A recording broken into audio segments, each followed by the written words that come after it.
ER9 TV devotional ఛానల్కు స్వాగతం. కాకినాడ జిల్లా పిఠాపురం మండలం చిత్ర గ్రామంలో వేంచేసి ఉన్న స్వయంభూ శ్రీ లక్ష్మీనరసింహ స్వామివారి శుక్రవార అభిషేక వేడుకలు ఘనంగా ఈరోజు జరిగాయి.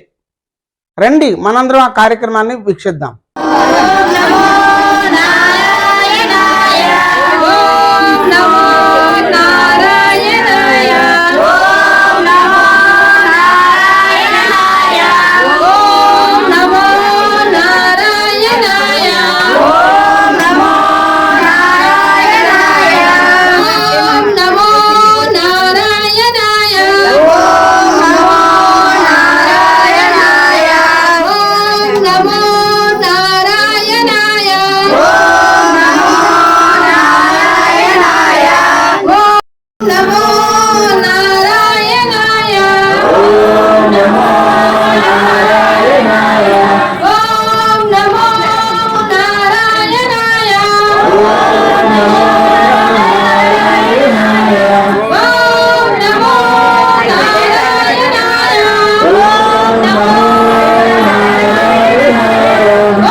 నేను అలా తెలుసండి.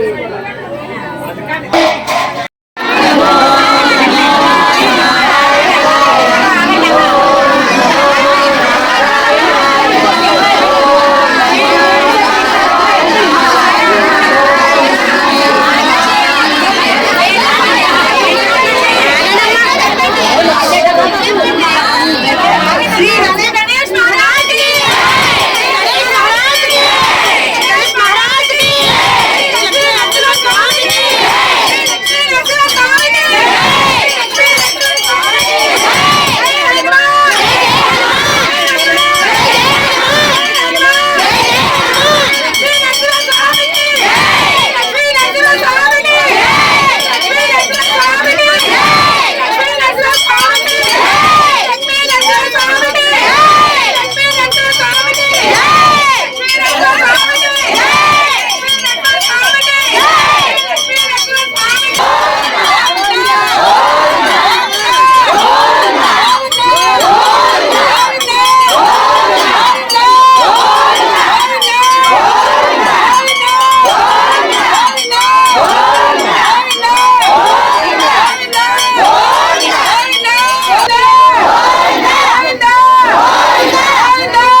వాళ్ళ కోరిక ఏదైతే ఉందో ఒక్కసారి మళ్ళీ మనసులో మననం చేసుకోండి. కళ్ళు మూసుకోండి, కళ్ళు మూసుకొని దండం పెట్టుకోండి.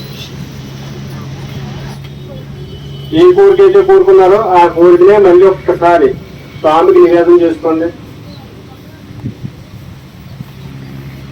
మీరు అక్కడ నుండి ఇక్కడ స్వామి అభిషేకం చేసి మళ్ళీ బయటకు వెళ్ళే వరకు కూడా ఓం నమో నారాయణాయ మంత్రం మాకు ఎట్టి పరిస్థితులు వదలకూడదు. ఆ నారాయణ మంత్రమే మన యొక్క కర్మలన్నింటినీ క్షయించేది కాబట్టి మంత్రాన్ని ఎంత బాగా చెప్పుకుంటే అంత తొందరగా దాన్ని విముక్తిగా పొందుతాం. కాబట్టి అవి చెప్పండి అమ్మా,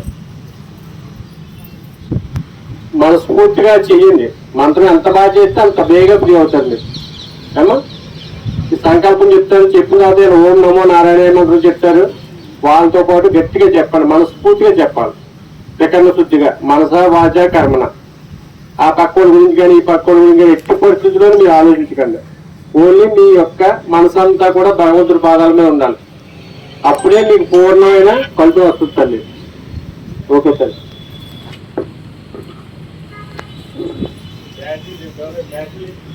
ఓం నమో నారాయణ.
ముందే తీసుకోండి, అక్కడికి వెళ్ళాక తీసుకోండి.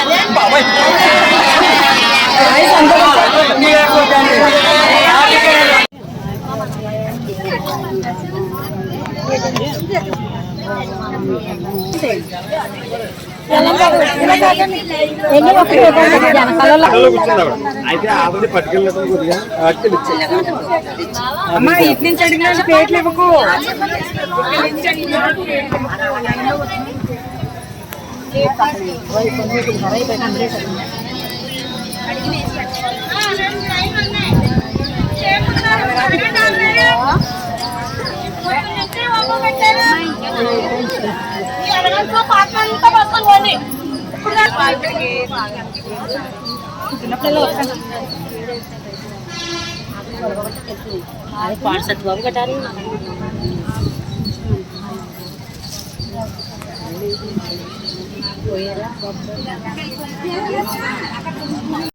గాలి బయట వదులుతున్నాం, ఎలా వదులుతున్నాం అనేది ఇంపార్టెంట్. ఆ రోడ్ కాదు పని తీసుకోండి. అందరూ చెప్పండి నాతో పాటు.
తీసుకోండమ్మా, గట్టిగా తీసుకోవాలి. గాలానికి వేసి పెట్టుకోండి.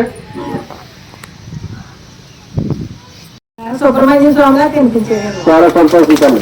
నమో నారాయణ మాట్లాడు. ఇది పెద్ద గుడి కింద అయిందండి. అందులో మీరు సోమవారం ప్రతిష్ఠించినట్టు వచ్చింది. చేద్దామండి, మనం అందరం కలుసుకోవాలి. ఇక్కడ మా బాబు సీట్ గురించి అని వచ్చానండి. అంటే కాలేజీలోని మాకు దగ్గరగా వస్తే స్వామి గుడికి వస్తామని దండం పెట్టుకున్నానండి. మాకు కాకినాడ వచ్చిందండి.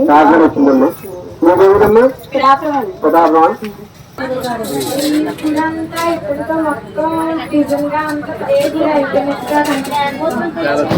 ఇప్పుడు ఓంకారంలో శంఖ చక్రాలు కనిపించి పెద్దలు కనిపించి దాని మీద నామం కనిపిస్తుంది.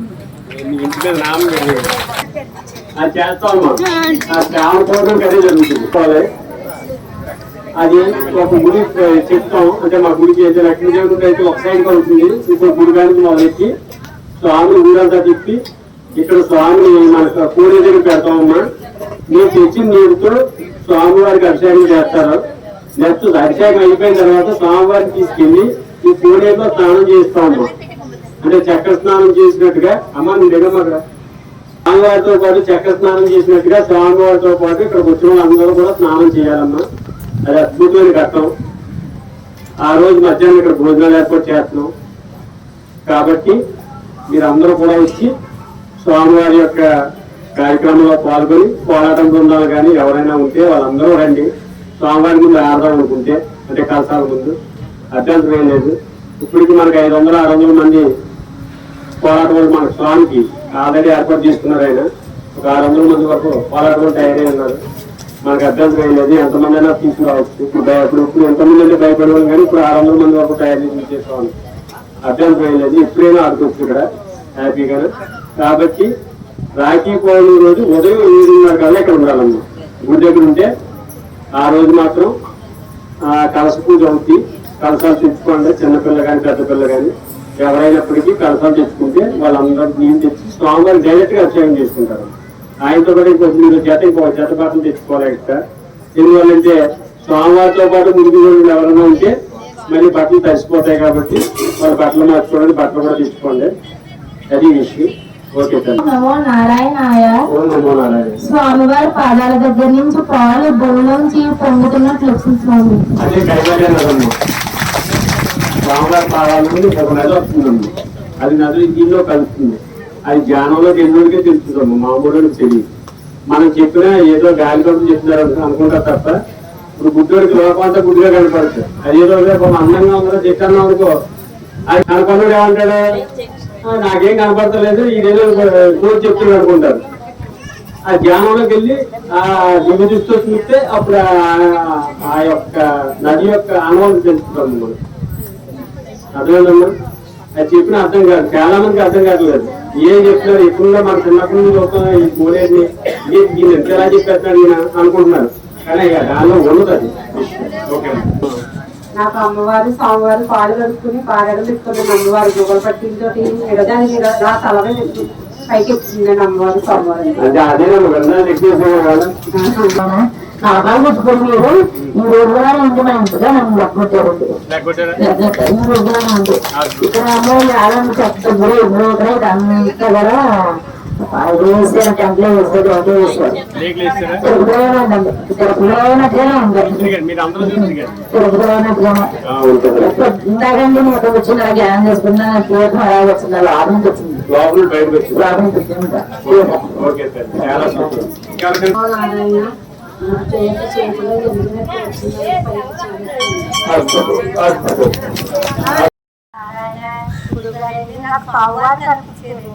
సంతోషించండి.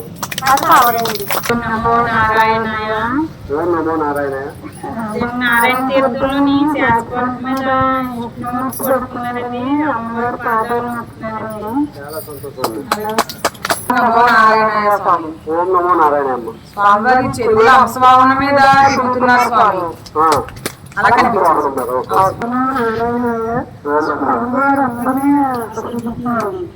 చూస్తున్నారమ్మా, చాలా సంతోషం. గట్టి కొట్టండమ్మా. నమో నారాయణాయ. నాకు సింహరూపంలో కనిపించారు సార్. వచ్చేటప్పుడు చాలా బాధలతో వచ్చాను. నేను ఉండాలా పోవాలా ఇంకా బతకూడదు అనుకుంటూ వచ్చాను. చాలా అప్పులతో చాలా కష్టాలతో వచ్చాను. ఎవరు కూడా నాకు సయ్యూత్ ఇచ్చిన వాళ్ళు కూడా లేరు.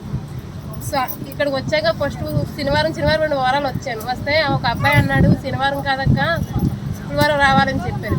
శుక్రవారం నాడు వచ్చాము. ఆ తర్వాత మనసు వద్ద నేను నాకు ఒక 9 లక్షలు సీట్ వేసాను వైజాగ్లో. సీట్ వేసి ఒక 8 నెలలు ఎంత అవుతుంది కానీ ₹1 కూడా ఇవ్వట్లేదు. వాళ్ళు అందరూ అక్కడ అందరూ అన్నారు, అమ్మ నీకు డబ్బులు ఇవ్వరమ్మా, ఇంకా మొండే తెచ్చేస్తారు, నీ చేతికైతే ₹1 రాదని చెప్పారు. ఎవరైనా పెద్దోళ్ళు తీసుకొచ్చి అడిగించానంటే అది పెద్దోళ్ళు తీసుకెళ్ళి అడిగించినా సరే ఎవరు ఇవ్వలేదు. ఈ స్వామివారి ఎంత ఉంటే దర్శనం చేసుకుని స్వామి నాకు డబ్బులు వచ్చినట్టు సూట్ స్వామి అని అనుకుంటూ వెళ్ళాను.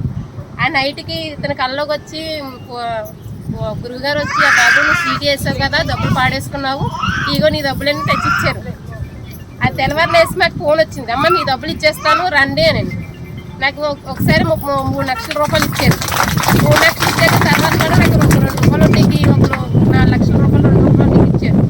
ఈ రకంగా నా అప్పులన్నీ తీరిపోయి పరిస్థితికి నాకు చాలా హ్యాపీగా ఉన్నాను, చాలా సంతోషంగా నేను ఈ గుడికి వచ్చినందుకు. ఈ గుడికి రాబడి ఈ 2 వారాల మధ్యలో మానేసి ఒక కొద్ది ఇబ్బందుల వల్ల మానేశాను. 3వ వారం ఇక్కడికి వచ్చాను. అక్కడికి వెళ్ళబడికి కాంట్రాక్ట్కి ఇచ్చాను, డబ్బులైతే ₹1 ఇవ్వలేదు. నేను ₹1 కూడా ఇవ్వలేదు అక్కడ ఇంటికి. ఇక్కడ నేను ఇక్కడ ఉన్నాను, స్లాబ్ వేసేసి మళ్ళీ నాకు ఇంటికి వెళ్ళబడికి కోర్సు చెప్పారు అతను, అమ్మ మీకు స్లాబ్ వేసాను, ఇంకా మీరు అన్నీ అయిపోయాయి, మా మనిషిని తీసుకురండి అని అన్నారు. అంటే ఫోటో తీసుకురానికి రమ్మంటారు కదా. నేను మేము డబ్బులే ఇవ్వలేదు కదండి, స్లాబ్ ఎలాగే వేస్తారండి అని అంటే మీ అంటే ఏమి తేడా లేకుండా చేశానమ్మా అని అన్నారు. ఈ గుడికి రాబడికి అయితే మాత్రం నాకు ఎటువంటి ₹1 కూడా నా చేతిలో లేదు. ఎలా వచ్చాను కానీ ఎలా వెళ్ళాను కూడా నాకు తెలియదు. ఎన్ని కష్టాలతో వచ్చానంటే అన్ని కష్టాలతో వచ్చాను ఈ గుడికి రాబడికి. గురుగారండి 9 లక్షలతో వచ్చి మీ దగ్గరకు వచ్చి ఇలా ఉన్నది సార్. గురుగారు అంటే అమ్మ మీ అప్పులన్నీ తీరిపోతాయని మీరు చెప్పారు. చెప్తే అది ఎంతవరకు నిజమో కూడా నాకు తెలియదు. ఎందుకంటే చాలా గుళ్ళకి వెళ్ళాను, చాలా గుడులు పూజలు చేశాను, పునస్కారాలు చేశాను, అయినా అవ్వలేదు నాకు. మీరే వచ్చి నాకు మా ఆయన గారు వచ్చి అమ్మాయి మీరు సీటీ పాడారు కదా, సీటీ వేసారు కదా, ఇగో డబ్బులు అని ఇంత కట్ట తెచ్చి ఇచ్చారు. నాకు తెల్లవారు లేసి మళ్ళీ ఫోన్ వచ్చింది, అమ్మాయి ఇదిగో మీరు సీటీ వేసారు కదా ఇచ్చేస్తాను అని ఫోన్ వచ్చింది. కానీ అలా అక్కడ ఉన్న వాళ్ళందరూ ఊర్లో వైజాగ్ లో ఉన్న వాళ్ళందరూ ఏమన్నారంటే అమ్మాయి మీకు డబ్బులు అయితే రావు, ఇంకా మీరు మర్చిపోయండి, మీకు రావు అసలు అని అన్నారు. కానీ మీరు వచ్చి మాకు డబ్బులు చేతికి ఇవ్వడము అక్కడి నుంచి ఫోన్ రావడం అయ్యింది. చాలా సంతోషం. అదొకటేమో డబ్బేమో ఉంది స్వామి, మధ్యలో స్వామి కూర్చొని చూస్తున్నట్టు కనిపిస్తుంది స్వామి. నారాయణాయ, నాకు స్వామి కూర్మావతారంలో కనిపించారు స్వామి.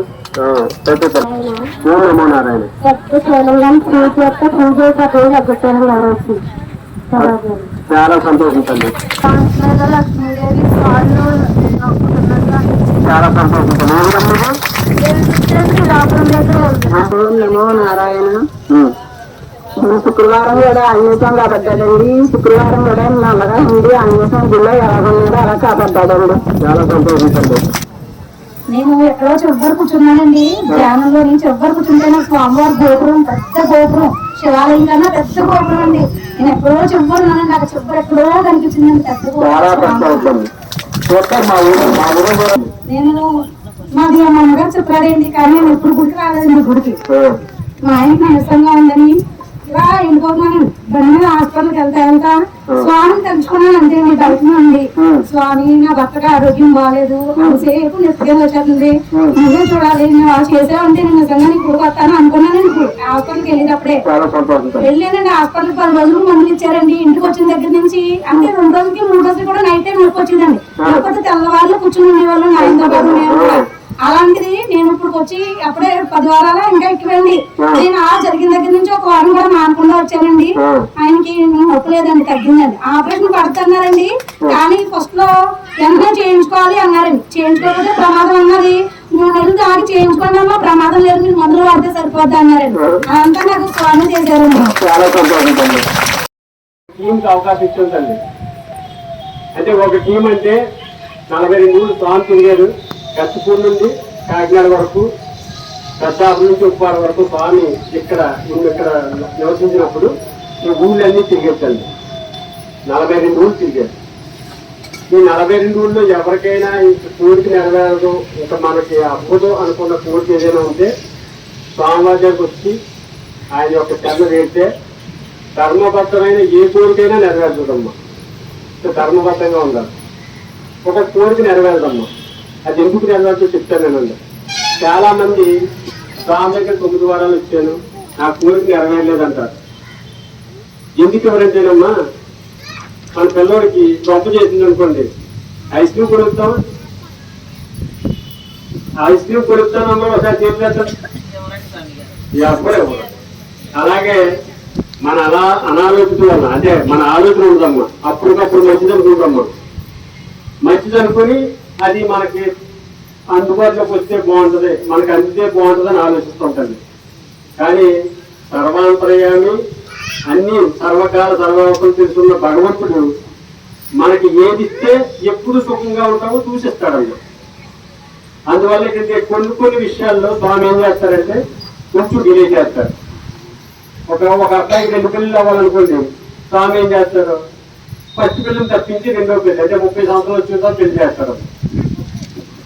అంటే మా అబ్బాయికి పెళ్లి అవ్వడం లేదనుకుంటారు మీరు. కానీ భగవంతుడు ఏం చేస్తారు, తండ్రి ఏం చేస్తాడమ్మా, కొడుకు క్షేమంగా కోరుకుంటాడు. తల్లిదండ్రులు పిల్లలు బాగుండాలని కోరుకుంటారు, లేకపోతే పాడైపోవాలని కోరుకుంటారా?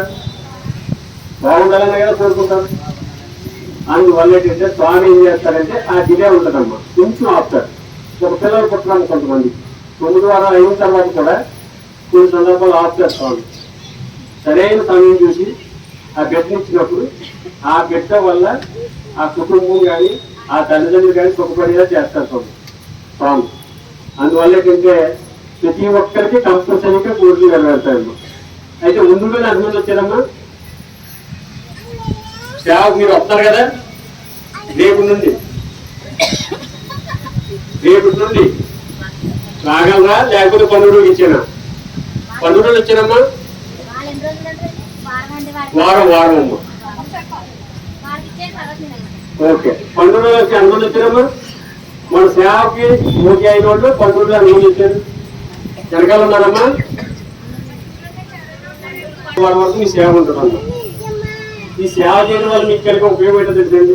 స్వామి మీ ఊళ్ళో అడిగారు, మీరన్న ఏ ఇంటి దగ్గర అయినా కానీ, ఏ గుడి దగ్గర అయినా, మీరన్న గుడి దగ్గర లేదా మీరన్న ఇంటి దగ్గర స్వామి గారు పెట్టి ఊరంతా అనౌన్స్మెంట్ చేసి 2 రోజుల ముందు అక్కడ మీ ఇంటి దగ్గర కానీ మీ గుడి దగ్గర కానీ అభిషేకం చేస్తాము. ఇంకా వారం రోజులు చంద్రపర్వం చేశారు, మన అనుభవాలు ఇస్తారు, తర్వాత మాట్లాడుకుంటాము. మీలో కొంతమందికి అటెండ్ ఉన్నారు కానీ ఒక్కసారి ఇక్కడికి వచ్చిన తర్వాత ఇంకొక 4 రోజులు మాకు ఇస్తే చాలనుకుంటారు. స్వామి దగ్గర అడిగేసిన తర్వాత సేవ చేయడం అడిగేసిన తర్వాత మీరు ఎన్నో సేవలు చేసుకుంటారమ్మా. కానీ గర్భగుడిలోకి ఎవరికి రానివారమ్మా. ఏ గుడిలో కూడా ఏ గుడి దగ్గర సేవ చేయండి. ఓన్లీ పైన ఈది రోడ్డు లేదా బయట కడగడమో చేస్తారు తప్ప కూర్చోండి చేస్తారు తప్ప గర్భగుడిలోకి వెళ్ళి స్వామి చేత అభిషేకం చేసుకుని మహాభాగ్యం ఎక్కడ దొరకదమ్మా. స్వామి మనతో మాట్లాడతారండి. చాలా మందికి తెలుసు ఆ విషయం. ఇక్కడ సేవ చేసుకున్న వాళ్ళకి, ఎప్పుడులో సేవ చేసుకున్న వాళ్ళకి స్వామి మనతో మాట్లాడతారు. నా గారి పెట్టి దూరం పెట్టి అడుగుతారు. ఎక్కడన్నా ఏ దేవుడని అడిగారమ్మా? ఈ పళ్ళు మూసుకుంటే చాలా మందికి